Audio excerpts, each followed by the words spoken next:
Time now for Rocky Jordan.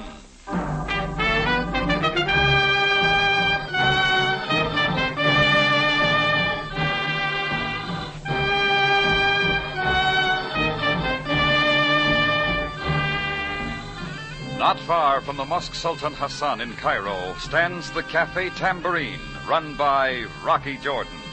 The Café Tambourine, crowded with forgotten men, alive with the babble of many languages. For this is Cairo, where modern adventure and intrigue unfold against a backdrop of antiquity.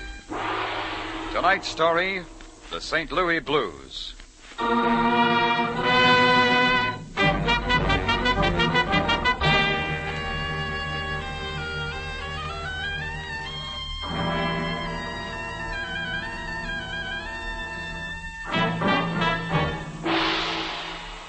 I was trying to wake up over a second cup of coffee in my Café Tambourine, glancing through the morning paper. A picture on the front page didn't mean much at first, but a second look and I recognized the face. It was Ted Polanski, an old friend. I hadn't seen him since the early days in St. Louis. The printing underneath brought me wide awake. U.S. naval hero found lying near the Mahouder Canal with knife in back, victim of an attempted murder. Victim seemed unable to identify assailant. No relatives or friends to be found. Polanski was taken to the Cairo General Hospital. Well, maybe I was just curious, or maybe I wanted to recall old times. Anyhow, I went to the hospital right away to see Polanski. The nurse showed me into a hot little room that had an overhead fan. I found Polanski's bed behind a screen. Hello, Ted. Rocky Jordan, remember me? I remember you. It's been a long time, Ted. All right, it's been a long time. What about it? Well, I'm just sorry you didn't look me up when you came to Cairo. I'd have warned you they play rough with knives around here. I don't need your help. You or the cops or anybody else. What do you want with me? Well, not a thing, Ted. Then leave me alone. Listen, Ted, I know my way around Cairo a little. I don't know what this is all about, but somebody tried to kill you. Maybe if you told me... Why don't you mind your own business? I've got nothing to tell you. Okay, if you don't want to. Am I asking you why you left St. Louis? We'll skip that. Then shut up about me. Just leave me alone. Get out of here. That suits me fine, Polanski. Don't bother to come back.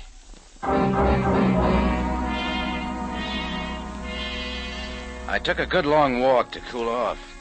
Ted Polanski had changed a lot, and that was his affair. That's what I told myself. So I tried shaking him out of my mind. Too many times you try remembering things, and then you get hurt.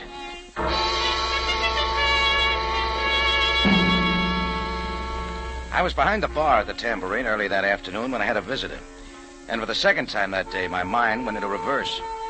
She was American, smartly dressed, but not too much, with just a touch of platine and a soft, clean face like something I'd known before. Mr. Jordan, I'm Mrs. Saunders, Cora Saunders. What can I do for you, Mrs. Saunders? I believe you were at the hospital this morning to see Ted Polanski. That's right. I'd like to ask a favor of you, Mr. Jordan. Look, before you go any further, I'll tell you I don't know who tried to kill him or why. I just happened to drop in and see him, that's all. You're a friend of his? I was once, back in St. Louis. I'm from St. Louis, too. Well, lots of people are. I'm sorry I'm bothering you, but I've got to know about Ted. Why? I was once his wife. Sit down, Mrs. Saunders. Thank you. Why not go and talk to him? I wanted to. I've been trying all day to see him, but he won't talk to me. What makes you think he'd talk to me? I was hoping he would, Mr. Jordan. Ted and I were very happily married before the war, but the war seemed to change him.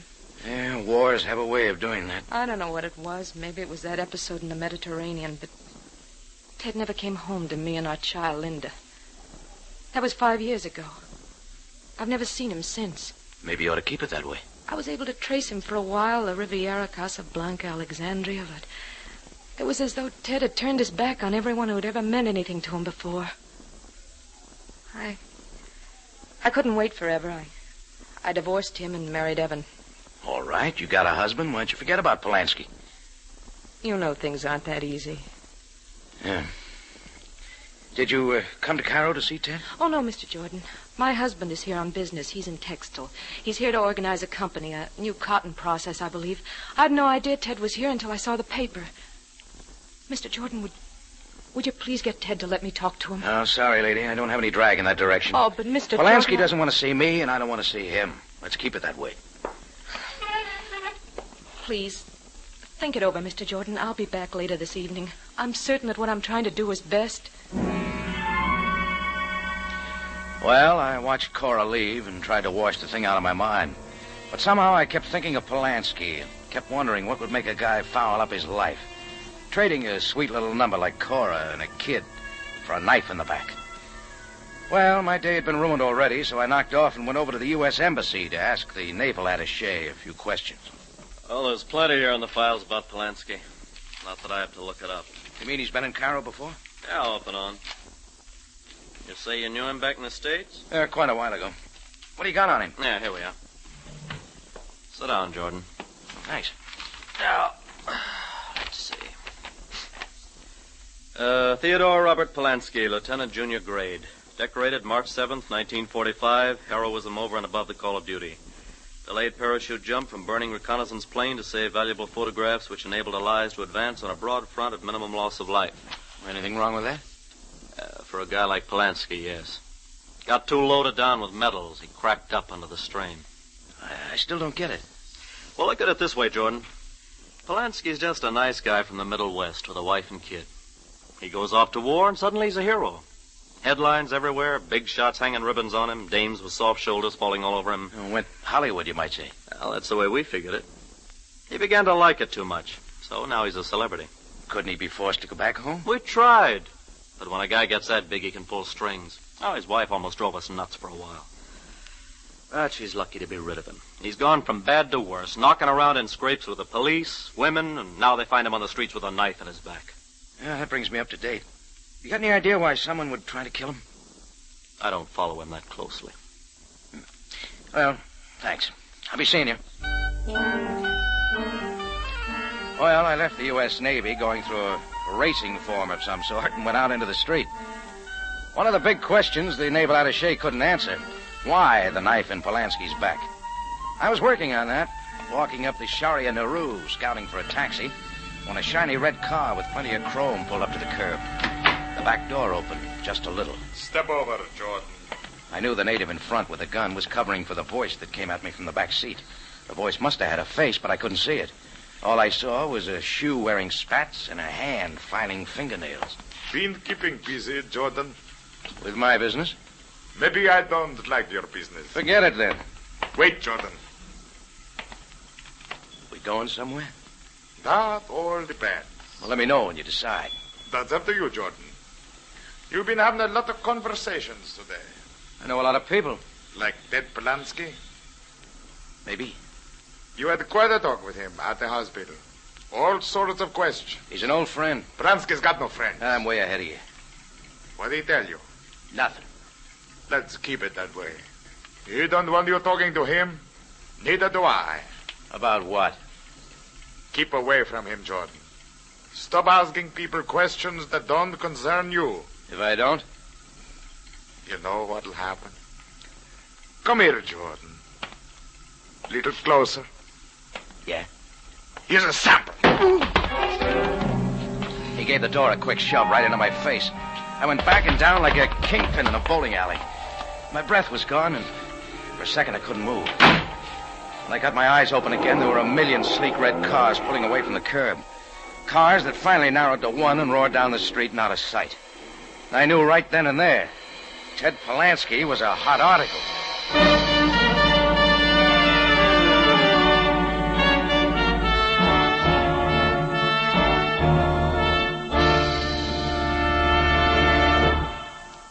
You are listening to the St. Louis Blues, tonight's adventure with Rocky Jordan. The day of miracles is not done, and one way to work miracles today without leaving your home is to contribute to your Red Cross. Your contribution will go out doing the yeoman's service to your fellow humans that you would like to do yourself but cannot. Your contribution will perform miracles of aid for the homeless, the wounded, the hungry. Send your contribution out today to work miracles.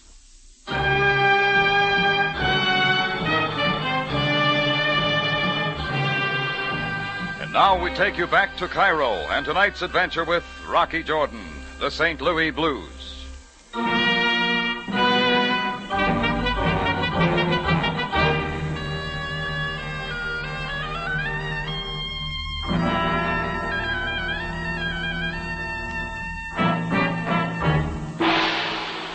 I learned an old St. Louis friend named Ted Polansky turned up in the hospital after a knifing, he didn't want to see me or anybody else, including his former wife. That was the end of the line for me, till a man with a homemade manicure and spats moved in and warned me to lay off Polansky. Advice like that just doesn't sit well with me. I was back at the Tambourine patching up my face when Chris told me I had company. When I came down, I spotted him at one of the tables. Slightly bald, friendly face. Before he introduced himself, I knew who he was. Cora's husband, Evan Saunders, St. Louis. Mr. Jordan, being frank about my personal affairs isn't easy for me. Well, then maybe we can just have a drink. Why, yes, of course, thank you. Straight, if you don't mind. Couple straight, Chris. Mr. Jordan, you'll pardon me if I come right to the point. First, I'd better tell you that your wife was here ahead of you. Yes, I know. That's why I'm here. Cora keeps nothing from me. She tell you why? About Ted Polansky. Mr. Jordan, I don't want Cora to see that man. She seems to have ideas of her own. Oh, thanks, Chris. Settle down. Then you must understand. Cora's gone through too much already. Waiting all those months. Look, if you're worried about Polansky, you can forget it. No, it's Cora, Mr. Jordan. I've always known that she was never quite able to close the chapter. Never quite sure. She thinks a lot of you. But it's not the same, and I know. I was well aware that she married me, not out of love, but because she needed a home for herself and her child. It was all right for me, Mr. Jordan. I loved her deeply enough for both of us, and we've had a good life. I'm not arguing. Now I found it necessary to come to Cairo on business, organizing a new corporation, revolutionary cotton process. Yeah, she told me that, too. And now we run across that man again, stirring up all those old memories. I know you're an old friend of Polansky's, and that you've talked to both him and Cora, and I'll not stand for any meddling. Hey, now, wait a minute. Mr. Jordan, I'll not stand by and allow you to bring them two together again. He has no right to her. There's something good about our marriage. And I tell you, Mr. Jordan, I'm willing to fight to protect it. You better take that drink, Mr. Saunders. Yes, of course. Sorry, Mr. Jordan. You understand, I feel very strongly about this. I'll protect her against that man at all costs.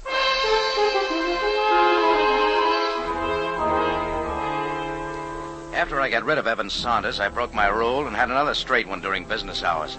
The more I thought about it, the more I thought Saunders had a point. So I was off again on my way to the Cairo hospital. This time I didn't wait for the nurse to show me in. I got to Polansky's bed and drew aside the screen. I told you not to come back, Rocky. Maybe I didn't hear you. I've been talking to some people, Ted. One of them is Cora. Oh, don't you remember? I can forget her. Sure, but she doesn't find it so easy. Get out of here. Not yet. Lousing up your life's your own business, Ted, but this concerns Cora. She's got a good thing with Saunders. Best thing you can do is have it out with him and wash yourself out of their lives. Rocky, what do you know about me? Enough. Being a hero made you too good for her. Bunch of medals and headlines meant more to you than a wife and child. You think so? Rocky, I'm going to tell you something I've been living with for the past 4 years. Maybe it's time I unload. I'm listening. Ted Polansky lay back in his bed, closed his eyes, and turned his face away. Finally, he started talking. You despise me, Rocky, but not as much as I despise myself. But believe me, I've always loved Cora. That's why I could never go back to her. You see, I'm not a hero. I never was. It's not the way the papers got it. Sure. Heard the same story every time somebody pinned a medal on me. I risked my life to save top-drawer photographic information from a burning plane. Delayed parachute jump. Want to know why I delayed that parachute jump, Rocky? Go on, Ted. Because my parachute was torn to shreds. The other guy on the plane was wounded. So I took his parachute. He died in a crash. I parachuted to safety. I killed him, Rocky, as sure as I'm lying here. Now you got it all. Yeah. Somehow I couldn't go back to Cora and the kid knowing in my own mind I'd killed somebody. You know how I spent my time since then, bumming around. I was never going back because I just wasn't right for her. All I knew was that the best thing to do was to keep away from Cora. But now it's not so easy. What do you mean? Her life's not what you think it is. That husband of hers, Evan Saunders, a big cotton man's a crook. He's rotten crooked, and so's that phony corporation he's setting up. Where'd you get that? That's what's behind that knife in my back. He's in with a crumb named Vance Marco. Shiny car, West Bats? That's the guy. They're promoting a phony cotton refining process, starting a company selling a lot of stock, and after enough money comes in, Saunders and Marco pull out with their pockets full. How do you know all this? Because there was a third guy in the organization, Ted Polanski. Only I pulled out when I found out that Saunders was Cora's husband. I hoped I could stop the deal before Cora got hurt. All I stopped was Marco's knife. Now I'm flat on my back and can't do a thing.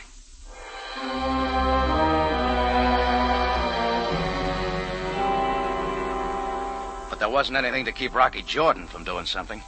I wasn't flat on my back, yet. So I started out spoiling for trouble. And I didn't mind when a native started tagging me after I left the hospital. It was the same one who had covered me with a gun in Marco's car earlier that day. So I let him follow for a while. I took him down a dark side street a couple of blocks. Then I suddenly doubled back and he ducked into a doorway. This was a good time to let him make his move, so I kept coming. I reached the doorway. There was the flash of a knife, but I wasn't there. I had him by the wrist, twisting it back. I killed the kill by flanker. Drop that knife or I'll slap your brains against this wall. Come on, drop it. There now. That's talk. No. Let me go. That the knife you used on Polanski? No, I do not know what you mean. Polanski knows. He got a good look at you. No, he told you? Yeah, everything. Well, but it was an order. Sure, Vance Marco's order. He sent you to get me, too? Effendi, Where do I find Marco? I cannot tell.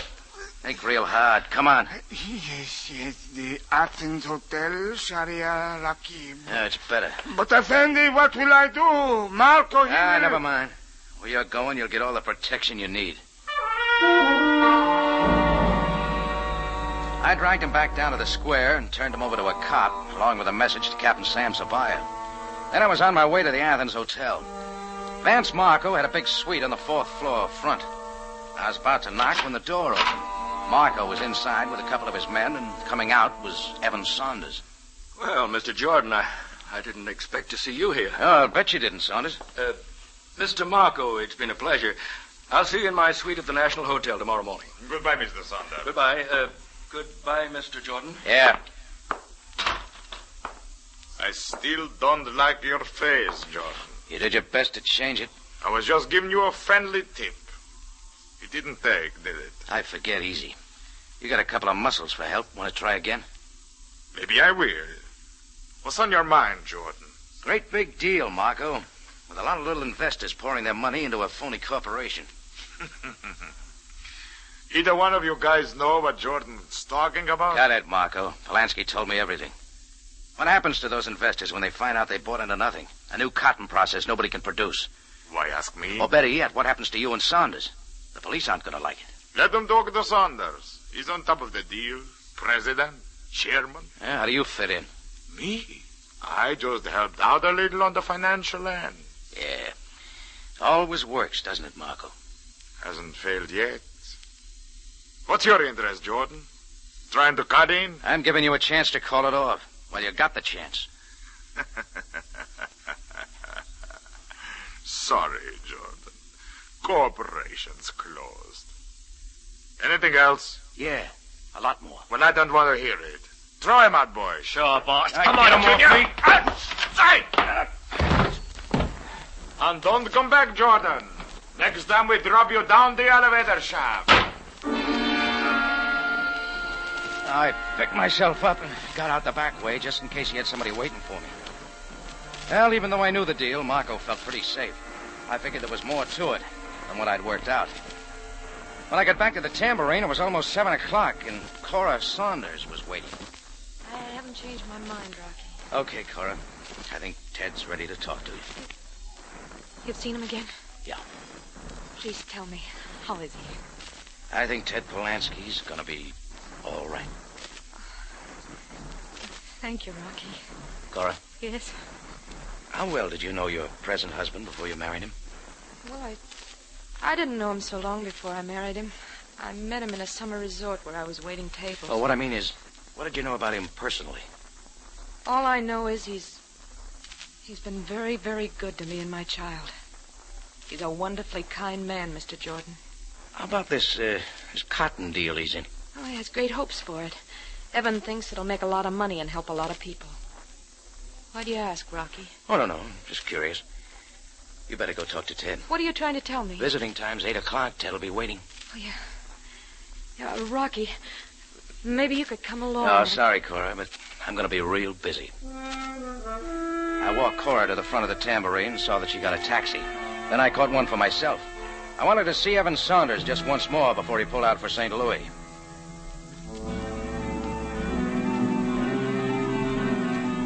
At the National Hotel, I got Saunders' room number and went on up without being announced.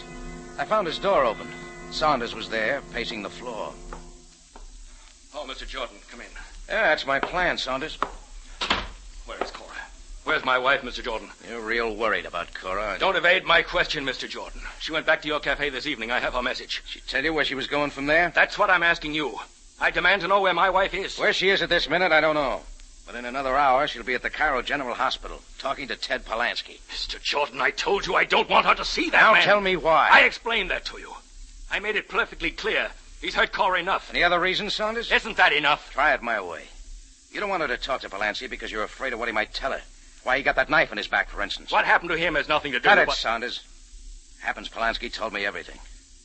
What did he tell you? Everything. The phony corporation you and Marco was setting up. How he moved in to spike the deal before Cora got wind of it. So you had to get rid of him. Mr. Jordan, I don't understand what you're talking about. I think you do. Didn't you wonder what I was doing at Marco's place a while ago? Certainly not. Why should I? He admitted the whole deal. The investors have been taken for every cent they put into your crooked racket. I don't believe Marco said any such thing. Ask him. Get me Mr. Vance Marco at the Athens Hotel. I'll wait. Yes? Yes? Yes, thank you. Vance Marco just checked out of the Athens Hotel. No forwarding address. Looks like you're in the griddle, buddy. Mr. Jordan, I'm not a swindler. I've been taken in by Marco just like... That's a pretty good act. It's not an act. I'm innocent and I can prove it.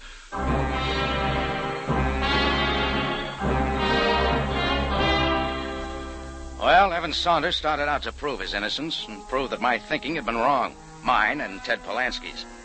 He made another phone call, and then we went over to a building on Ibrahim Pasha Square. We went through a door marked Allenby and Allenby, attorneys. Allenby, number one, was there waiting, and Saunders told him the whole story. I said this is a beastly affair, Mr. Saunders, beastly. I brought Mr. Jordan here, Mr. Allenby, to prove that I couldn't possibly have profited by the venture. Well, under the circumstances, perhaps it's wise. I have a folder here. Oh, yes. Here you are, Mr. Jordan. This is a duplicate, of course. The original has been filed. Just give me the quick once-over, Mr. Allenby. What's it all about? Well, with this document, Mr. Evan Saunders hereby assigns and grants all funds and income from his share of the Cotton Processing Corporation to charitable organizations. The Association for the United Nations, the International wait a minute. And what? Saunders was to receive nothing from the corporation? Oh, absolutely nothing. Mr. Jordan, I hope you're convinced now that I was acting in good faith. Mr. Saunders could have had no possible motive for promoting a crooked venture such as this. Just a second, Allenby. Yes? Why didn't you know it was a phony? You're the attorney. Oh, not for the corporation, Mr. Jordan. Vance Marco had that all set up with his own men. And he set it up very well. I was made president. My name was put on everything. And I'm left holding the bag. Right, Allenby? Yeah, frankly, you are in a bit of a pickle, Mr. Saunders. Your reputation will suffer and all that. No, I'll not have that. I'll repay every cent to the investors out of my own pocket. Clear up this mess as soon as possible. Well, that sort of makes things look a little different. Forget it, Jordan. We all make mistakes. Going, Mr. Jordan? Yeah. I got some clearing up of my own to do.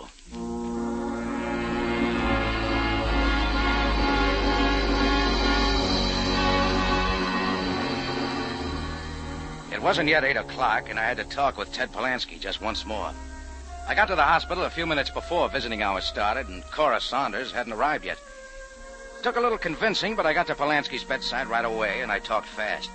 I made him see that Saunders was okay, that he was a good husband for Cora and good father for their daughter, that if Cora had a chance for happiness, it was up to Ted. And it was 8 o'clock, and Cora was standing at the foot of his bed, her face pale and tight. Hello, Ted. Hello, Cora. How are you feeling? All right. Cora, I'm glad you came. There are some things we can clear up. I'll wait outside. No, Rocky. That's not necessary. This won't take long. Cora, Yes? I want you to know I'm glad you married Saunders. Oh, but Ted... The thing that bothered me was that I left you flat with no one to take care of you. Take care of me? Is that all I meant to you? Somebody to be taken care of? Yes. But I was your wife, mother of your daughter. What about her? I'm sorry, Cora. The child was just a weight around my neck, too. I stopped loving you long ago. Going away to war was just a good excuse for getting away. After it was over, I just couldn't go back to you. Well, I guess there isn't much you can do when there's no love left. I'm just sorry it took so long for me to find this out. Well, now you know. I never felt so good as when I left you in St. Louis. Thanks, Ted. Thanks for what? I never realized until this moment how fortunate for me it was that you did leave. I see now how lucky I was to find a man like Evan. He's a strong man and an honest one. And he loves me and our child like you never could. Oh, goodbye, Ted. I don't think there's anything more we have to say. Goodbye, Cora. Goodbye, Rocky. I won't be bothering you anymore about Ted Polanski. So long, Cora. Have a nice trip back to St. Louis.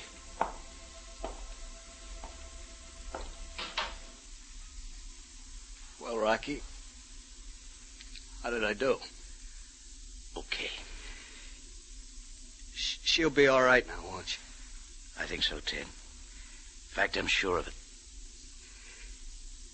Thanks, Rocky.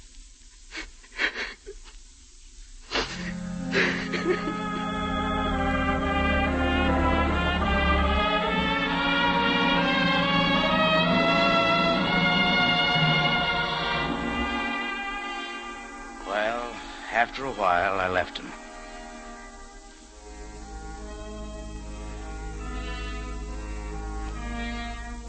Later that night, I found out that Marco had been picked up boarding a plane at the Cairo airport. There wasn't much they could do to him about the phony cotton deal. He kept his nose pretty clean.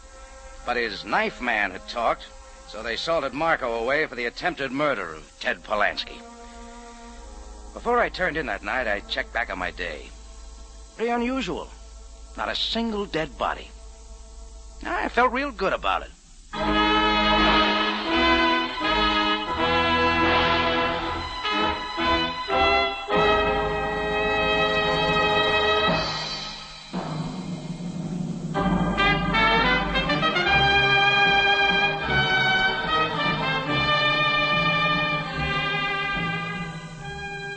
It's CBS again at this same time next week for another story of adventure and intrigue when we take you back to Cairo and the Café Tambourine, run by Rocky Jordan.